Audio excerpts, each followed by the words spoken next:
అయితే చంద్రబాబు నాయుడు గారు ముఖ్యమంత్రిగా గెలిచిన తర్వాత మొదట ఆయన సంతకం మెగా డిఎస్సి పైన చేస్తానని చెప్పారు. అయితే ఇప్పుడు ఆంధ్రప్రదేశ్లో దాదాపు 24,000 వరకు కూడా ఉన్నాయని చెప్పేసి విన్నాం.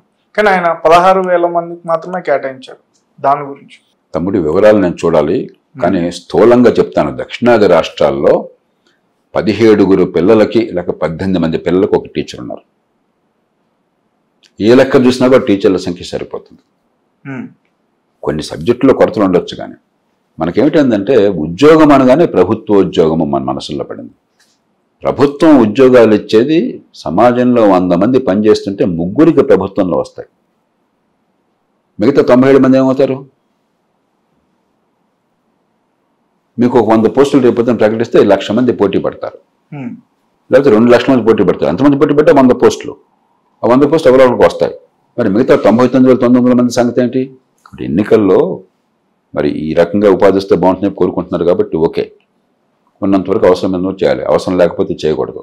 కానీ ప్రభుత్వం అన్నది ఉద్యోగాలు ఇవ్వటం కోసం కాదు. ఈ మాట చాలా స్పష్టంగా, చాలా గుండెకు సూటిగా హత్తుకునేలా చెప్పాలి. ప్రభుత్వం అనేది మన ఉమ్మడి సేవలు చేయడం కోసం, మన పన్నుల డబ్బుతో. విద్య కోసం ఆంధ్రప్రదేశ్లో సగటున ఒక్కొక్క బిడ్డ మీద ఏడాదికి 90,000 రూపాయల పైన ఖర్చు అవుతుంది. 90,000 రూపాయల పైన. 180 మంది పిల్లలకి పొట్టగోస్తే అక్షరం మొక్క రావటం లేదు. పిల్లలు తప్పు కాదు అది. ఈ డబ్బు ఖర్చు అంతా కూడా పిల్లల విద్య మేధస్సు వికసించడం కోసం పెడుతున్నామా, కొంతమందికి ఉద్యోగాలకి జీతాలు పెంచడం కోసం పెడుతున్నామా? ఆత్మసాతం చేసుకోవాలి మనం. వేల మీద అయిపోయింది మనకి. జాబ్ క్యాలెండర్, ఉద్యోగాలు ఇవ్వటం. ప్రభుత్వం ఉద్యోగాలు పని చేయరా? పన్నులు ఇచ్చాను, పన్నుల డబ్బుతో పని చేయ మాకు. మా రోడ్లు బాగుండేట్లు చెయ్యి, చట్టబద్ధ పాలన ఉండేట్లు చెయ్యి, ట్రాఫిక్ బాగా మెయింటైన్ చెయ్యి, విద్యను బాగు చేయి, ఆరోగ్యాన్ని బాగు చేయి, పెట్టుబడులను ప్రోత్సహించు, రోడ్లు బాగు చేయి, వర్షం వస్తే వరదలు రాకుండా చేయి. అదంతా పక్కన పెట్టి పందేరాలు, జీతాలు, వాళ్ళు పోషించుకోవటాలు, తినేయటాలు, దీని నుంచి బయటపడాలి. సార్, ఇప్పుడు తెలంగాణలో కూడా ఒక ప్రధాన సమస్య ఏర్పడింది. అంటే మనం చిన్నప్పటి నుంచి వెళ్ళి పాఠ్యపుస్తకాల్లో చూస్తూనే ఉన్నాం. జనగణమన, వందే మాతరం మనం ముందు చూసుకొని తర్వాత మనం పాఠాలు చదువుకునే వాళ్ళం. కానీ ఏంటంటే ఇప్పుడు రెండూ లేవు, తీసేశారు అని చెప్పేసి కొన్ని పుస్తకాలు బయటకు వచ్చాయి. పాఠ్యపుస్తకాల్లో మనకున్న పాఠ్యపుస్తకం జనగణ, వందే మాతరం చేశారు సార్. వీడియోలు సోషల్ మీడియాలో బాగా తెలియదు. కానీ ఈ దేశంలో ఏ పార్టీ అయినా కూడా జాతీయ భావాలకు అంకితమైనటువంటిది. జాతీయ గీతాన్ని జనగణమన కానీ వందే మాత్రం కానీ తీసేద్దామని ఎవరు అనుకోరు. అదేమన్నా అంటే అపోహ ఉంటుంది. చిన్న పొరపాటు జరిగితే నాకు తెలియదు కాబట్టి మాత్రం వ్యాఖ్యానించు. అండ్ సార్, ఇప్పుడు మీరు పార్టీ పెట్టారు, మీరు ఏ ఉద్దేశాలతో పెట్టుకున్నారో అది అందరికి తెలిసిందే. కానీ ఒక పార్టీ అంటే ఎలా ఉండాలి? అంటే మేము ఇప్పుడు చూస్తున్న పార్టీలు అయితే పార్టీలు కావు.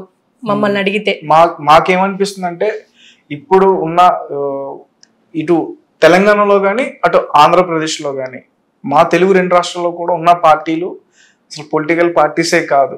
వాళ్ళు నిజానికి నాయకులు కానీ ప్రజాసేవకులు కాదు అని నాకు అనిపిస్తుంది. ఇప్పుడు పార్టీకి 4 లక్షణాలు కావాలి.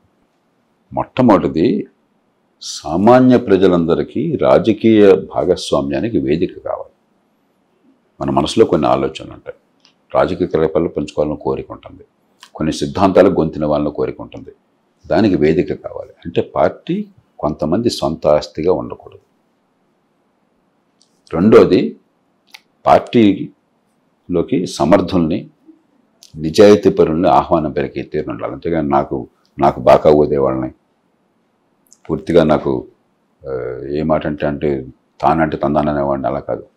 సమర్థులు, నిజాయితీ పరులు ఎవరైనా సరే పార్టీలోకి ప్రవేశం కలగాలి.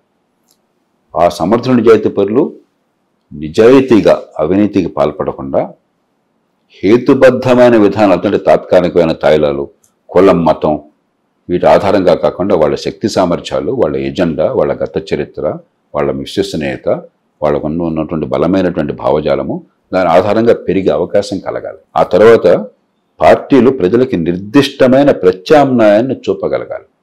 ప్రతి రంగంలో ఇక్కడ ఈ పొరపాటు ఉంది, దాన్ని ఇలా బాగా చేస్తాం, ఇక్కడ జరుగుతుంది కానీ ఇంకా ఎక్కువ చేయాలి, ఈ రకంగా చేస్తాం. ఆ స్పష్టమైన ప్రత్యామ్నాయాన్ని ప్రతిపాదించాలి. దాని ద్వారా మద్దతు కూడగట్టాలి. ఆ మద్దతు కూడగట్టాక ప్రభుత్వంలోకి రమ్మని ప్రజలు ఆశీర్వదిస్తే ఏదైతే హామీలు ఇచ్చామో ఏ ప్రత్యామ్నాయాలు ప్రకటించామో దాన్ని అమలు చేసే శక్తి ఉండాలి. ఇవాళ ఇది మర్చిపోయినాం. పార్టీలు ప్రైవేట్ ఆస్తులని ఒక సొంత కంపెనీ లాగా, ఒక జాగీర్ లాగా, ప్రైవేట్ ఆస్తిలాగా అయిపోయింది.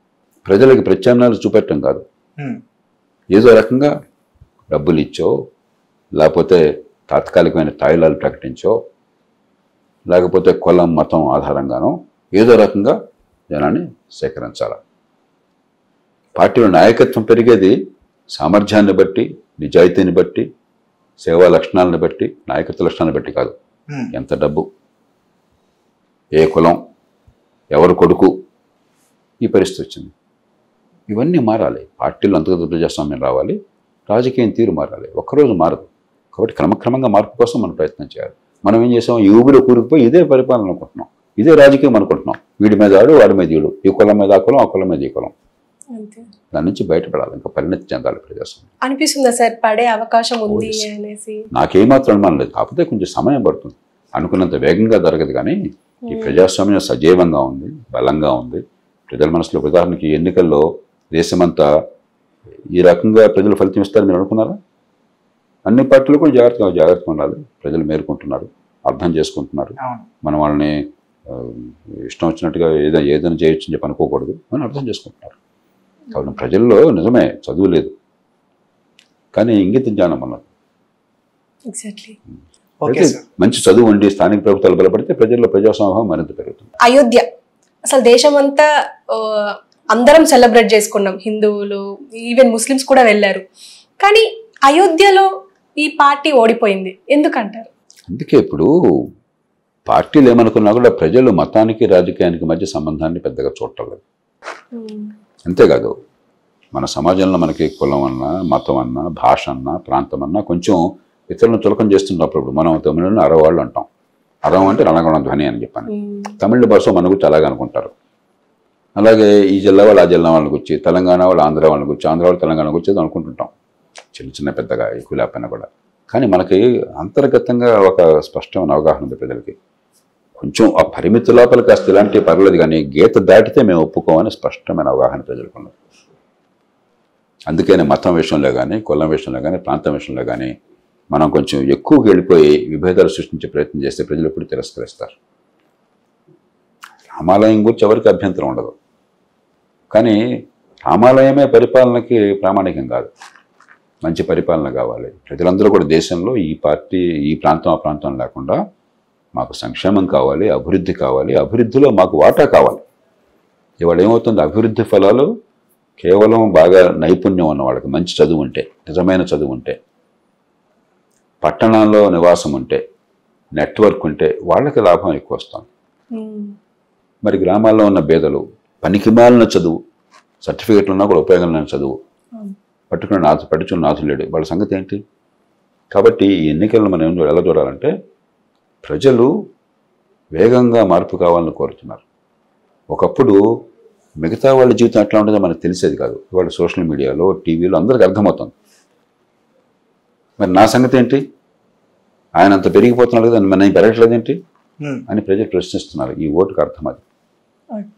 కాబట్టి మీరు ఎన్నైనా చేయొచ్చు, చివరికి ప్రజలు చాలా వేగంగా మార్పుకోవాలని కోరుతున్నారు. ప్రజల్లో ఒక